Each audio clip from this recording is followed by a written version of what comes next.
Hello दोस्तों, आज की वीडियो में आपका वेलकम है। आज हम करेंगे हमारी एक्टिविटी 3.11 क्लास 10th साइंस के chapter metal and non metals से। तो इस एक्टिविटी में आपसे कहा गया है कि आपको कुछ मेटल्स के सैंपल लेने हैं, जिसमें आपको सोडियम और पोटेशियम मेटल जो है इनको नहीं लेना। क्यों नहीं लेना ये मैं आपको आगे बताऊंगा। देन आपको क्या करना है, आपको इन मेटल्स के सैंपल को जो है टेस्ट ट्यूब्स में डालना है। कैसी टेस्ट ट्यूब्स में? जिनमें पहले से ही हमने जो है हाइड्रोक्लोरिक एसिड यानी कि HCl को फिल किया हुआ है। ऐसी टेस्ट ट्यूब्स जिनमें HCl पहले से फिल है, उनमें आपको इन मेटल्स के सैंपल को जो है अलग अलग टेस्ट ट्यूब्स में अलग अलग मेटल के सैंपल को जो है वो सेपरेटली आपको डालना है और जो भी आपकी ऑब्जर्वेशन है उसे नोट करना है। तो देखिए, इसमें हमने क्या है, सोडियम और पोटेशियम को क्यों नहीं लिया? क्योंकि सोडियम और पोटेशियम जो है हमारी ऐसी मेटल्स हैं जो वाटर के साथ ही काफ़ी वाइग्रेसली रिएक्ट करती हैं।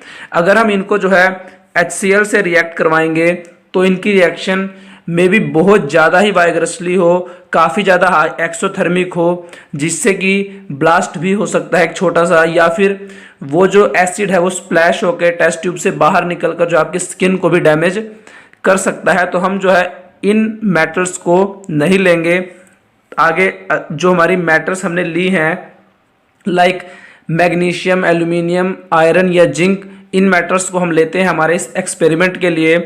तो जब हम हमारी मैग्नीशियम मेटल की, जिसका केमिकल सिंबल होता है Mg, इस मेटल की रिएक्शन जो है हम हमारे HCl से करवाएंगे, हाइड्रोक्लोरिक एसिड से, तो क्या होगा, एक तो हमें मिलेगा मैग्नीशियम क्लोराइड और इस रिएक्शन में जो है आपको हाइड्रोजन गैस जो है वो रिलीज होगी। अब हाइड्रोजन गैस के बबल्स जो है वो हमारे एसिड की सरफेस पर, या जो हमारा मैग्नीशियम क्लोराइड का एक्वस सॉल्यूशन बनेगा उसकी सरफेस पर जो है आप हाइड्रोजन गैस के बबल्स जो है वो देख सकते हैं। रिएक्शन कुछ इस तरीके की होगी, magnesium plus 2HCl, magnesium chloride plus hydrogen gas. साथ ही मैं आपको यहाँ ये भी बता दूँ कि इस रिएक्शन में जो है हीट भी रिलीज होगी। अगर आप टेस्ट ट्यूब में जो है रिएक्शन शुरू होने से पहले और रिएक्शन शुरू होने के बाद अगर थर्मोमीटर को जो है वो डालेंगे तो आपको टेम्परेचर में जो है वो चेंज दिखाई देगा, जिससे कि आप कह सकते हैं कि कुछ अमाउंट में जो है वो हीट इस रिएक्शन से रिलीज हुई है।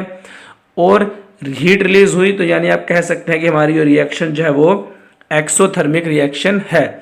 साथ ही मैं आपको एक और चीज़ बता दूं, इसमें क्या होगा, जो हमारी मैग्नीशियम मेटल है वो हमारी एसिड में थोड़े टाइम बाद जो है कम्प्लीटली डिसॉल्व हो जाएगी।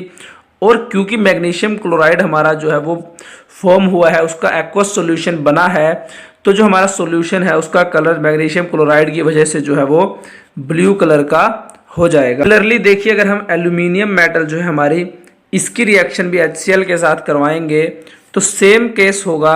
क्या होगा कि हमें एल्यूमिनियम क्लोराइड मिलेगा और इस रिएक्शन में भी जो हमारी हाइड्रोजन गैस है वो रिलीज होगी। यहाँ आपको जो है उसकी केमिकल इक्वेशन दी हुई है कि किस तरीके से जो हमारी एल्यूमिनियम मेटल है ये हाइड्रोक्लोरिक एसिड से रिएक्ट करके एल्यूमिनियम क्लोराइड और हाइड्रोजन गैस बनाती है।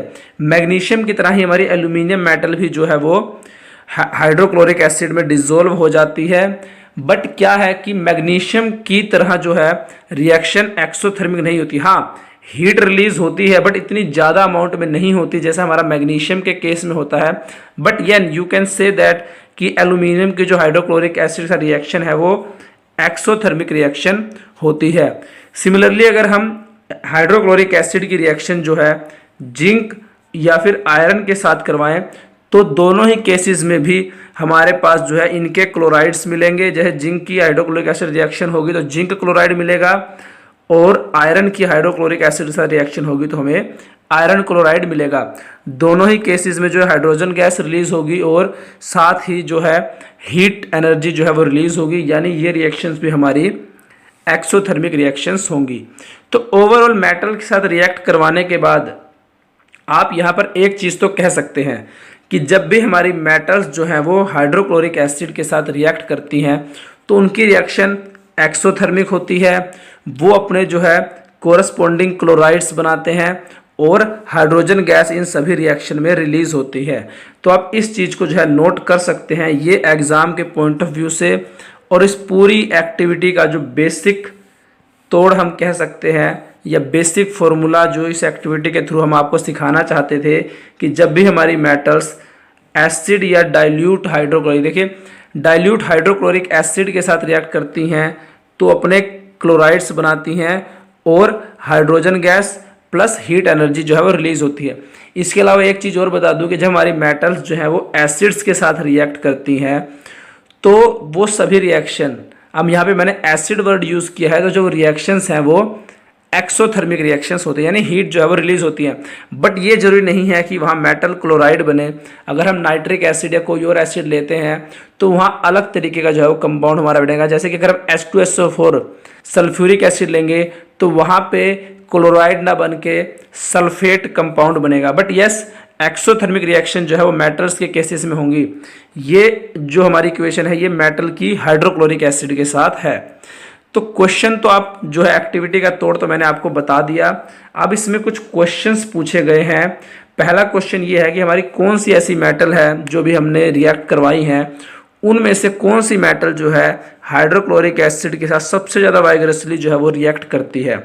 तो देखिए हमने सोडियम और पोटेशियम को साइड किया था, तो उनके बाद जो हमारी मेटल्स थी जैसे कि मैग्नीशियम। अब मैग्नीशियम जो है ये हमारे गिवन सैंपल्स में सबसे फास्टेस्ट और सबसे वाइगरसली जो है वो रिएक्ट करती है HCl के साथ। उसके अलावा आगे इसी एक्टिविटी ने पूछा है कि किस मेटल के साथ जो है आप हाईएस्ट टेम्परेचर जो है वो रिकॉर्ड करते हैं। सभी आपको पता है कि रिएक्शंस जो है वो एक्सोथर्मिक थी। आपको ये भी पता है कि हमने जो है मैग्नीशियम और माफ़ कीजिएगा सोडियम और पोटेशियम को जो है वो क्यों इग्नोर किया था, उनको क्यों नहीं लिया इस एक्टिविटी में, क्योंकि वो काफ़ी वाइगरसली हैं। तो अगर हम सभी मेटल्स की बात करें तो सोडियम और पोटेशियम के साथ अगर रिएक्ट करवाएंगे तो वो हाईएस्ट टेम्परेचर जो है वो प्रोड्यूस करेंगी, क्योंकि उसमें जो है हीट काफ़ी ज़्यादा अमाउंट में रिलीज होगी।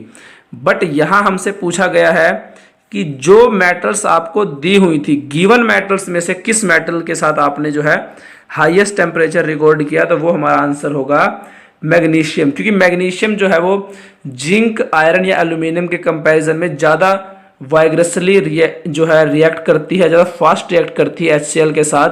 तो हमारा आंसर होगा मैग्नीशियम के साथ जो है हमने ज़्यादा हाईएस्ट टेम्परेचर रिकॉर्ड किया as compared to other given metals जो हमें सैंपल दिए गए थे। उसके बाद इस बेसिस पर जो हमने चारों ही मेटल्स की रिएक्शन करवाई है डाइल्यूट हाइड्रोक्लोरिक एसिड के साथ, उसके बेसिस पर एसिड की रिएक्शन में मेटल्स की क्या रिएक्टिविटी सीरीज है वो हमें बनानी है। तो देखिए कुछ इस तरीके की हमारी रिएक्टिविटी सीरीज होगी हमारी इस एक्टिविटी के बेसिस पर कि सबसे ज़्यादा रिएक्टिव हमारा क्या हुआ, मैग्नीशियम।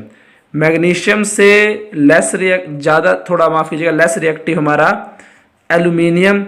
एल्यूमिनियम और मैग्नीशियम दोनों से जो है लेस रिएक्टिव हमारा हुआ क्या, जिंक। और इन तीनों से ही लेस रिएक्टिव, तीनों ही मेटल से जो है हमारा लेस रिएक्टिव हुआ आयरन। यानी कि आयरन इन चारों में हमारा लीस्ट रिएक्टिव है और मैग्नीशियम जो है ये हमारा मोस्ट रिएक्टिव है। तो उम्मीद है आपको ये एक्टिविटी अच्छे से समझ में आ गई होगी। आज वीडियो में इतना ही, धन्यवाद।